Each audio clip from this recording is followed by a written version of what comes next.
नमस्कार, 7 plus headlines में आपका स्वागत है। मैं हूं आपके साथ मिताली सहगल। प्रस्तुत है आज के समाचार। उपराज्यपाल सलाहकार फारूक खान ने श्रीनगर में धार्मिक स्थलों का दौरा कर शेख हमजा मखदूम कश्मीरी की दरगाह पर माथा टेका। इस अवसर पर सलाहकार खान ने जम्मू कश्मीर में शांति, प्रगति और समृद्धि की प्रार्थना की। सलाहकार ने श्राइन परिसर में चल रहे विकास कार्यों का जायजा लेकर तय समय में पूरा करने तथा गुणवत्ता पर विकास के इंजीनियर को दिशा निर्देश भी जारी किए, ताकि दरगाह पर हर आने जाने वाले श्रद्धालुओं को सुविधा मिल सके।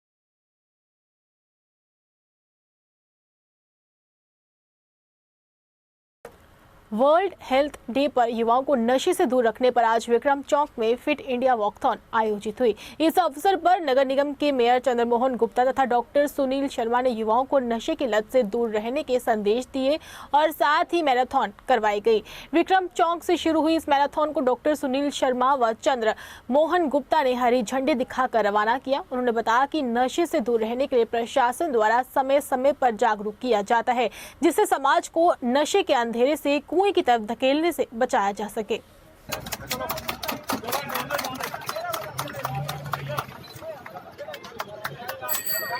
गुड मॉर्निंग जमुआइट्स। आज इस चलता रहता है स्मोकिंग, तंबाकू इन एनी फॉर्म, चाहे वो गुटखा हो कुछ भी हो, इन एनी फॉर्म जो है should not be taken. This year's message has been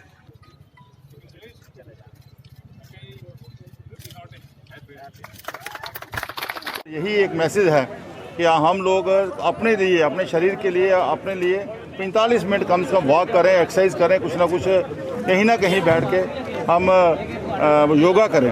तो आज के दिन यही है। एक हमारे आदरणीय प्रधानमंत्री जी की जो मेन बात है, इस कोविड के कारण, कोरोना वायरस के कारण 2 गज की दूरी रखें और मास्क पहन के चलें, बिना मतलब घर से बाहर ना जाएं, घर का बना हुआ ही जो सामान है वही खाएं।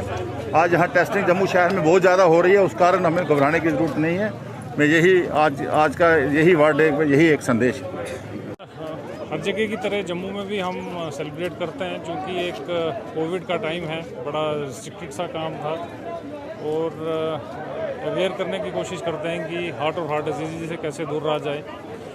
आप लोग भी हमारी हर जगह you make us little bit, जो भी हमारा मिशन है, जो भी हमारा मकसद है, उसको लोगों तक पहुंचाने में आप लोगों का भी बड़ा सहयोग रहा है।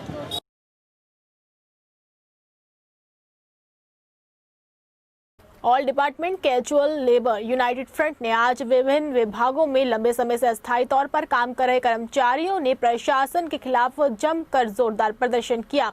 प्रदर्शनकारियों का कहना है कि 25 सालों से अस्थायी तौर पर काम कर रहे हैं। जम्मू कश्मीर की पूर्ववर्ती सरकारें लंबे समय से खाली आश्वासन ही देती आ रही है। प्रदर्शनकारियों का कहना है कि उन्हें जल्द से जल्द स्थायी किया जाए, ताकि वे अपना काम धंधा अच्छे से चला सके और मिनिमम वेजेस एक्ट को भी लागू किया जा सके। उन्होंने कहा कि जब तक उनकी मांगे हल नहीं होंगी, उनके धरने प्रदर्शन यूं ही जारी रहेंगे।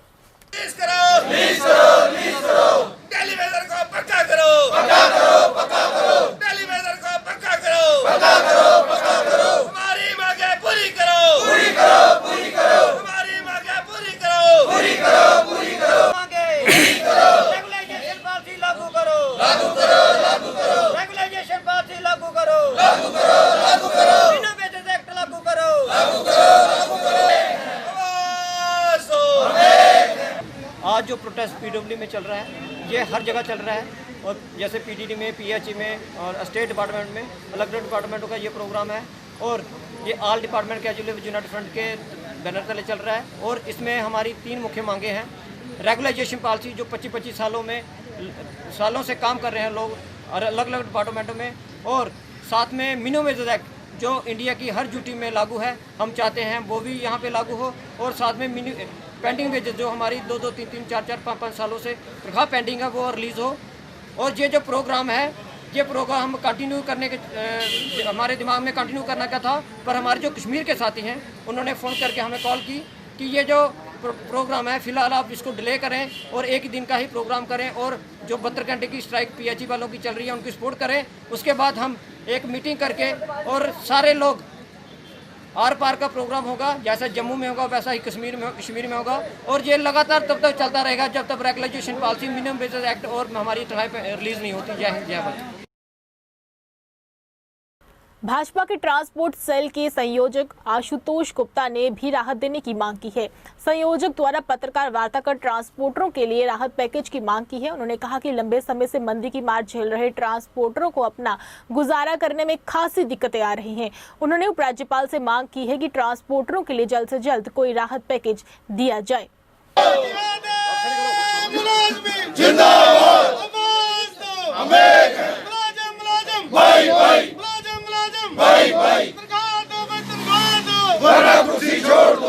वो जो आज का जो प्रोटेस्ट है हमारा, ये हमारी 10 डिमांडें हैं, उनके ऊपर है। सबसे अहम डिमांड जो है हमारी, जो हमें सैलरी से आज 4 महीने, चौथा महीना जा रहा, हमें सैलरी नहीं मिली है, उसके लिए हमने ये प्रोटेस्ट रखा हुआ है। और ये प्रोटेस्ट हम जब भी हमें 4 महीने के बाद एक सैलरी हमें ये रिलीज़ करते हैं और बड़ी मुश्किल से उस वक्त हमें बताते हैं कि ये अगले महीने हम आपकी सैलरियाँ बागुजार कर देंगे, लेकिन उन्होंने आज तक नहीं की है। और जो हमारा इस वक्त जो अहम मसला बना हुआ है ये सैलरी का, इसके साथ हमारी सारी फैमिली जो इन्वॉल्व हो चुकी है। हमारे यहाँ फैमिली में बच्चे परेशान हैं, सब हमारे पूरे का पूरा सारा परिवार सारा परेशान है। हमें सबसे पहले सैलरी, हम 1 टाइम सेटलमेंट चाहते हैं कि सरकार इसके लिए कुछ स्पेशल करे, ताकि जो सैलरी है हमारी हर महीने हमें मिलनी चाहिए। नहीं मिलेगी तो उसके बाद जो हमारा अगला प्रोटेस्ट होगा वो कुछ और ही अलग तरीके से होगा। उसके साथ जितना भी नुकसान जो भी कॉरपोरेशन का हो, चाहे किसी तरीके का हो, वो उसकी जिम्मेवार होगी, हमारी मैनेजमेंट होगी, या तो फिर ये सरकार। पावर डेवलपमेंट विभाग में लंबे समय से कार्य कर रहे अस्थायी कर्मचारियों ने मांग की है कि चीफ इंजीनियर कार्यालय के बाहर जोरदार प्रदर्शन भी किया। प्रदर्शनकारियों का कहना है कि 25 सालों से विभाग में कार्य कर रहे कर्मचारियों को अब तक खाली आश्वासन ही दिए जा रहे हैं।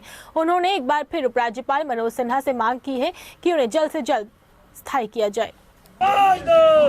नीड बेस्ड प्रेसिडेंट अखिल शर्मा, मैं ये कहना चाहता हूँ, पिछले हम 10 साल 15 सालों से लगातार धरने प्रदर्शन कर रहे हैं, लेकिन धरने प्रदर्शन में भी ये हमारी जो उजरत है वो हमें नहीं दी जा रही। जैसे हमारा 3169 का एक डाटा था, वो हमारी मैनेजर डायरेक्टर के पास गया और वहाँ से भी 2707 को बेजिस दी गई, और बाकी जो हमारे 462 लोग, उनकी NIC नहीं हुई। 407 लोग हैं जिनका डाटा हमारी MD मैडम के पास पड़ा हुआ है, लेकिन आज भी उनका डाटा जो फाइनेंस डिपार्टमेंट के पास नहीं पहुंचा। 99 लोग थे, उनमें से NIC हुई थी, उनके 25 लड़के जो थे मार्च तक बेजिस ले रहे थे। मार्च के बाद एक्शन साहब ने उनकी बेजिस बंद कर दी।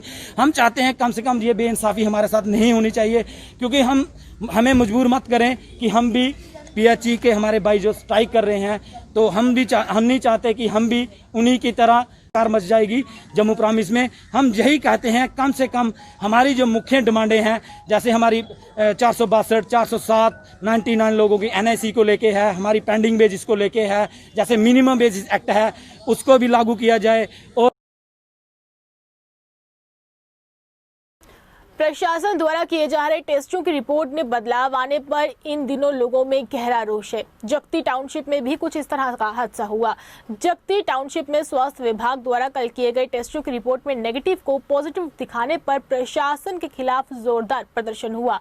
टेस्ट करवा रही सुनीता पंडिता की रिपोर्ट में पॉजिटिव आने पर उन्होंने 4 घंटों के भीतर ही फिर से किसी प्राइवेट लैब में टेस्ट करवाया, तो उसमें नेगेटिव रिपोर्ट आई, जिस पर उन्होंने प्रशासन पर लापरवाही के आरोप लगाए हैं। उन्होंने इस संबंध में उपराज्यपाल से मांग की है कि जांच कर सच को जल्द से जल्द सामने लाया जाए। लोगों को स्टेट सरकार, government, state government, corona virus अब ऐसा है। कल यहाँ पे अनाउंसमेंट हुआ कि टेस्ट करवाइए, सभी हम गए टेस्ट करवाने के लिए। ये लेन नंबर 1 में ये हॉल है, वहाँ पे टेस्टिंग के लिए बैठे हुए थे। तो जब हम गए तो मैंने जब टेस्ट करवाया तो मेरा इन्होंने 5 मिनट के बाद बोल दिया ये पॉजिटिव है। तो किस तरीके से मैं आई घर पे वापस, इतना बुरा हाल मेरा हुआ। मेरे हस्बैंड मेरे साथ फिर आए। हम जब घर पे आए तो सारे परेशान हो गए, पॉजिटिव कैसे आ गया। ना मैं बीमार थी, ना मैं मुझे बुखार था, ना कोई बात थी। तो ये पॉजिटिव इन्होंने बता दिया। मेरे हस्बैंड ने उसी वक्त लिया हमें यहाँ पे गांधीनगर। हमने स्वास्थ्य क्लिनिक में जाकर वहाँ पे अपना टेस्ट करवाया। रात को 9 बजे मेरी रिपोर्ट आई, वहाँ नेगेटिव था।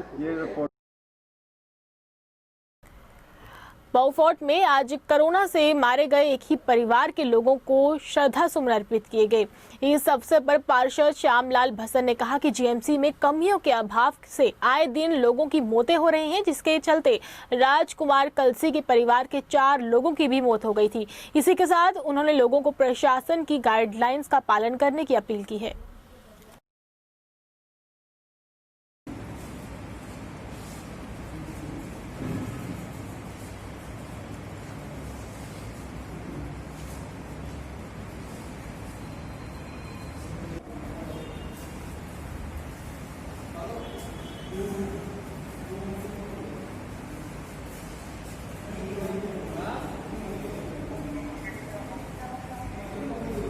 जैसा कि आप सभी जानते हैं कि पूरे इलाके के अंदर, जहां बाउफोर्ट के अंदर नई बस्ती में एक ही परिवार के 5 लोगों की मौत हो गई और बड़े दुख के साथ कहना पड़ता है कि इसमें बहुत बड़ा फेलियर रहा है, प्रशासन का रहा है। और जीएमसी के अंदर जो हाहाकार मची हुई है, गैस की वहाँ पर कमी है, इंफ्रास्ट्रक्चर की कमी है, ये सभी लोग इस बात को जानते हैं। और ये फेलियर है एडमिनिस्ट्रेशन का, जो कि अभी तक भी उनकी नींद नहीं खुल रही है। तो इसके लिए, और दूसरी बात यह है कि 5 सदस्य, उनमें से राज कलसी जी, उनके पिता श्री शिवराम जी, चाची श्री श्यामो देवी जी, उनके कज़न ब्रदर और मेरे ब्रदर इन लॉ अशोक कलसी जी, और दर्शन कुमार जो कि उनके कज़न ब्रदर थे, दर्शन कलसी जी, 5 लोगों की डेथ हो गई और 20 दिन के अंदर अंदर ही। और दूसरी बात यह है कि मैं राज कलसी की बात करूंगा कि राज कलसी आज हमारे समाज के एक हीरे थे। उन्होंने अपने समाज के लिए नहीं, दूसरे समाज के लिए बहुत ज़्यादा काम किया और एक गरीबी रेखा से नीचे रहकर भी उन्होंने बिजनेस सेक्टर में बुलंदियों को छुआ। और एक अनपढ़ होने के नाते, खुद वो अनपढ़ थे, लेकिन पढ़ाई का क्या महत्व है उस बात को बखूबी जानते थे। और वो उन्होंने एक प्रण कर रखा था कि जब तक मैं जिंदा रहूंगा 1,51,000 एजुकेशन सेक्टर जो कि बेगमपुरा रिनाइसेंस यूनिवर्सिटी डेरा स्वामी जगदी पठानकोट को देते थे। और भी जहां पर वो देखते थे किसी को किताबों की जरूरत है, किसी को पढ़ाई की जरूरत है, एक इंजीनियरिंग लड़के को, एक मेडिकल के लड़के को उन्होंने पूरी डिग्री के लिए बोला था कि इनकी जितना भी खर्चा होगा मैं करूंगा खर्चा। और दूसरी बात बहुत बड़ी उनके अंदर खूबी थी, वो कभी अपना जन्मदिन कभी घर में नहीं मनाते थे। वो वृद्ध आश्रम में, अनाथ आश्रम में, वहाँ पर जाकर मनाते थे, उनकी मदद करते थे। वो हमेशा उनका एक जो एटीट्यूड रहा है। तो आज उस परिवार के सदस्य जो कि 5 चले गए हैं, उनको श्रद्धा के सुमन अर्पित करते हुए, और इसके साथ ही मैं लोगों को भी ये कहना चाहूँगा कि बचाव करें अपना। पैंथर्स पार्टी ने बीजेपी पर पुलिस के साथ मिलकर मनमानी करने के एक बार फिर आरोप लगाया है। प्रदर्शन कर पार्टी के चेयरमैन हर्षदेव सिंह ने कहा कि भाजपा कार्यकर्ताओं पर सरकार बंगले खाली नहीं करवाए जा रहे हैं, जो कि सरासर एक गलत नीति है। उन्होंने कहा कि अगर भाजपा कार्यकर्ताओं ने इन बंगलों को जल्द से जल्द खाली नहीं किया तो पैंथर्स पार्टी इसका कड़ा विरोध करेगी, जिसकी बीजेपी सरकार जिम्मेवार होगी। बंद करो, भाजपा के पर सरकारी बंगले खाली करो, भाजपा के पर सरकारी बंगले खाली करो, खाली करो। बीजेपी हाय हाय, बीजेपी हाय हाय, बीजेपी हाय हाय। कि बीजेपी के लोग गैर कानूनी तरीके से सरकारी बंगलों के ऊपर कब्जा किए हुए हैं और उनको इविक्ट नहीं किया जा रहा है। एस्टेट्स डिपार्टमेंट जो है वो मिली भगत से इन लोगों को इन क्वार्टर्स में, इन बंगलोज में रखे हुए हैं। और आज की तारीख में जो बीजेपी के लोग किसी भी ओहदे पे नहीं हैं, कोई भी ऑफिशियल पोजीशन होल्ड नहीं करते हैं, वो मंत्रियों के बंगलों में रह रहे हैं। और उनमें से बहुत सारे ऐसे हैं जो कोई किराया नहीं दे रहे हैं, बहुत सारे ऐसे हैं जिनके नाम पर लाखों रुपया आउटस्टैंडिंग रेंट है, लेकिन वो कोई किराया नहीं दे रहे हैं। बहुत सारे बीजेपी के वर्कर्स हैं जो आज तक कभी पंच या सरपंच भी नहीं बने, वो भी इन बंगलोज में रह रहे हैं, सरकारी बंगलों में रह रहे हैं, और एक फूटी कौड़ी भी उन्होंने किराए की शक्ल में नहीं दी है। और जिस तरीके से बीजेपी के लोगों में और भ्रष्ट अधिकारियों में एक मिलीभगत है, ये उसी का नतीजा है कि इन लोगों को जो है खुली छूट दे के रखी है, और उसके एवज में ये अधिकारी जो हैं, ये स्टेट डिपार्टमेंट के जो ऑफिसर हैं, ये प्राइस पोस्टिंग अपनी लेते हैं। यहाँ जो डिप्टी डायरेक्टर है वो भी कई सालों से यहाँ बैठा हुआ है। इतनी अनियमितताएं हुई हैं स्टेट डिपार्टमेंट में, इतनी रेगुलरिटीज़ हैं, ओमिशंस हैं, कमीशंस हैं, लेकिन उसको भी शेल्टर बीजेपी वाले देते हैं, और बीजेपी के लोगों को इन बंगलों में रहने के लिए स्टेट डिपार्टमेंट जो है वो इनको इजाज़त दे रहा है। नगर निगम द्वारा शहर को स्वच्छ बनाने के लिए हर संभव प्रयास किए जा रहे हैं। वहीं इसी के चलते नगर निगम ने अब लोगों को डस्टबिन देने की शुरुआत की है, जिसकी शुरुआत मेयर चंद्रमोहन गुप्ता ने की, जिसके चलते आज शास्त्री नगर के वार्ड नंबर 22 के लोगों को डस्टबिन दिए गए। इस मौके पर मेयर ने कहा कि स्वच्छता को बनाए रखने के सहयोग से लोगों को चाहिए कि इलाके व शहर को स्वच्छ बनाया जा सके और अपना कूड़ा इस डस्टबिन में डालें। Clean Jammu, clean Jammu, clean Jammu, clean Jammu, स्वच्छ जम्मू। चलो यूनिवर्सल हो जाएंगे सारे बाजार मुझे, वो ऑटो आया करेगा, ऑटो आया करेगा। पूरी टाइम तय कर ली 10 बजे, 11 बजे, 3 बजे आखो, 3 बजे कोशिश करना कि बाजार साफ सुथरा रहे। ठीक है, ये डस्टबिन जो हम बाज़ारों में दे रहे हैं स्वच्छ भारत के लिए, और जम्मू हमारा साफ रहे, क्लीन रहे, ग्रीन रहे, और एक अच्छा जम्मू रहे, उसके लिए हर बाज़ार में हम डस्टबिन प्रोवाइड कर रहे हैं ताकि कचरा रोड में नहीं आए और डस्टबिन में लोग डालें, और हमारा ऑटो आएगा वहाँ से कलेक्ट कर लेगा। आज जिस तरह बाकी शहर आज 1, 2, 3 नंबर पे आ रहे हैं, जम्मू क्यों नहीं, उसके लिए सॉलिड वेस्ट मैनेजमेंट के ऊपर हम पूरा ध्यान दे रहे हैं। इसमें हमारे कमिश्नर, इनका पूरा हमारा कॉरपोरेशन का स्टाफ, सफाई कर्मचारी से लेके ऊपर तक पूरे हम 75 के 75 कॉरपोरेटर साहब मिलकर जम्मू शहर कैसे 1, 2, 3, 4 नंबर पे आ सके, उसके लिए हम लोग काम कर रहे हैं। और जम्मू वासियों का इसमें सहयोग चाहिए। जब तक जम्मू वासियों का सहयोग नहीं होगा तब तक इसमें हमारा वो काम पूरा नहीं होगा। मुझे आशा है कि पिछले साल हमारा रैंक 329 नंबर पे था, इस बार 224 नंबर पे है। इसी तरह हम लोग काम करेंगे, और जम्मू वासियों का अगर सहयोग रहेगा वो दिन दूर नहीं जब जम्मू भी टॉप 10 में आएगा। जम्मू शहर, हम डोगरे लोग हैं, बड़े मेहनती हार्ड वर्कर हैं, काम करने वाले हैं, हम सब मिल के अपने शहर को 1 नंबर पे ले जाएंगे। धन्यवाद। कांग्रेस के ओबीसी सेल ने किसान बिल का विरोध करते हुए प्रदर्शन किया। कांग्रेस कार्यालय के बाहर एकत्रित कार्यकर्ताओं ने सरकार की नीतियों को बेबुनियादी करार दिया। ओबीसी सेल के चेयरमैन सुरेश कुमार डोगरा ने कहा कि इस विधेयक को काला कानून बताते हुए उसे जल्द से जल्द वापस लिया जाए। वापस लो, वापस लो, किसान विरोधी बिल वापस लो, वापस लो, वापस लो, किसान विरोधी बिल वापस लो, वापस लो, बिल वापस लो, वापस लो, किसान विरोधी बिल वापस लो, वापस लो। डोगरा साहब आगे चलो, हम हमारे साथ। बैनर चले हैं जो ऑर्गेनाइज किया गया है राजकुमार मेहरा जी और जगदीश कश्यप जी ने, और मैं advocate Suresh Kumar Dogra, chairman OBC department, Pradesh Congress committee, lead कर रहा हूँ इस प्रोटेस्ट को। ये हमारा प्रोटेस्ट जो Modi lead government, union government ने जो एंटी फार्मर्स बिल जो लॉ पास किया है उसके विरुद्ध है। अगर ये लॉ इम्प्लीमेंट रहता है तो फार्मर्स जो पहले ही दबा कुचला वर्ग है, रोज़ न्यूज़ों में आता है कि किसान जो है वो खुदकुशी कर रहा है, मर रहा है। इस बिल में किसान और मारा जाएगा और दबा कुचला जाएगा, क्योंकि इस बिल में एमएसपी जो minimum supply minimum supply prices जो हैं वो तय नहीं किए गए हैं। मंडी का इख्तियार, मंडी कब में बेचने का इख्तियार किसान को नहीं रहा है। किसान अपना फसल का रेट तय नहीं कर सकता, और गवर्नमेंट में भी कोई स्टिपुलेटेड जहाँ कोई जो गवर्नमेंट रेट तय करती है वो भी रेट तय नहीं किया गया। और कांग्रेस जाएगा, किसान जाएगा कहाँ और कहाँ बेचेगा? कोई मंडी भी नहीं है बेचने के लिए, और गवर्नमेंट ने कोई भी रेट जो एक प्रेस्क्राइब्ड रेट होता है वो भी तय नहीं किया गया है।